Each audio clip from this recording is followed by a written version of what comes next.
വെയിൽ ഉള്ള ഒരു ദിവസം ഒരു വലിയ ബസ് കാട്ടിലൂടെ കടന്നു പോകുകയായിരുന്നു. ആവേശഭരിതരായ എല്ലാ കുഞ്ഞു പക്ഷികളും മൃഗങ്ങളും നദിക്കരയിൽ ഒരു പിക്നിക്കിന് പോവുകയായിരുന്നു. അവരുടെ അധ്യാപകൻ മിസ് ബന്ദറിയ പുഞ്ചിരിച്ചുകൊണ്ട് പറഞ്ഞു, നമ്മൾ എത്താറായി. കുട്ടികളെ, ദിവസം ആസ്വദിക്കാൻ തയ്യാറാകൂ. ബസ് നദിക്കരയിൽ നിർത്തി എല്ലാ കുട്ടികളും ഭക്ഷണവും വെള്ളവും നൽകി ഇറങ്ങി. കൊക്കിൽ പേരക്ക കൊട്ടയുമായി തത്ത പറന്നു. വെള്ളക്കുപ്പികളുമായി ആന മുന്നോട്ട് നടന്നു. അണ്ണാൻ ഒരു സഞ്ചി നിറയെ പരിപ്പുമായി തുള്ളുകയാണ്. മുയൽ ഒരു കൊട്ട പുതിയ കാരറ്റും പിടിച്ചുകൊണ്ട് നടന്നു.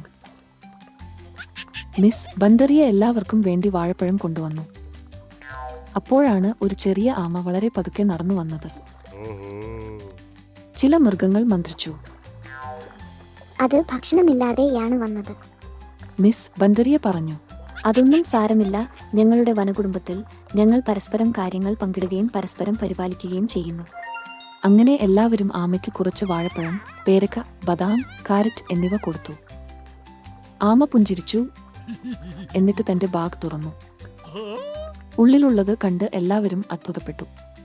അയാൾ എല്ലാവർക്കും വേണ്ടി ഒരു രുചികരമായ ഫ്രൂട്ട് കേക്ക് കൊണ്ടുവന്നു. അവരെല്ലാം സന്തോഷത്തോടെ കൈയടിക്കാൻ തുടങ്ങി. ഇന്ന് എല്ലാവരും ഒരു പ്രധാന കാര്യം പഠിച്ചു. ഒരിക്കലും ആരെയും പെട്ടെന്ന് വിധിക്കരുത്. ദയം പങ്കുവയ്ക്കൽ എല്ലാം മികച്ചതാക്കുന്നു.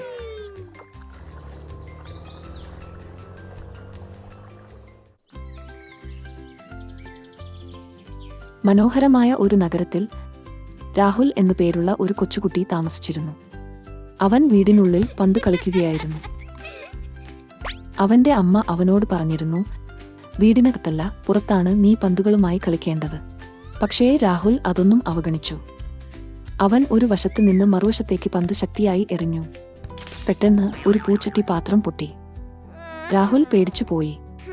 സത്യം മറച്ചു വെക്കാൻ അയാൾ ചിന്തിച്ചു. പക്ഷേ തന്റെ അധ്യാപകൻ പറഞ്ഞത് അയാൾ ഓർത്തു. സത്യം പറയുന്നതാണ് ശരിയായ കാര്യം. അമ്മ വന്നപ്പോൾ രാഹുൽ പറഞ്ഞു, ക്ഷമിക്കണം അമ്മേ, ഞാൻ പാത്രം പൊട്ടിച്ചു.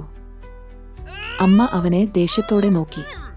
പക്ഷേ അതിശയകരമെന്ന് പറയട്ടെ, അവൾ പുഞ്ചിരിച്ചുകൊണ്ട് പറഞ്ഞു, നിങ്ങളുടെ സത്യസന്ധതയിൽ ഞാൻ അഭിമാനിക്കുന്നു. അമ്മ അവനെ കെട്ടിപ്പിടിച്ച് പറഞ്ഞു, പക്ഷേ അടുത്ത തവണ മുതൽ നീ പുറത്ത് കളിക്കണം. രാഹുൽ പുഞ്ചിരിച്ചു. അയാൾക്ക് ഉള്ളിൽ ധൈര്യവും സന്തോഷവും തോന്നി.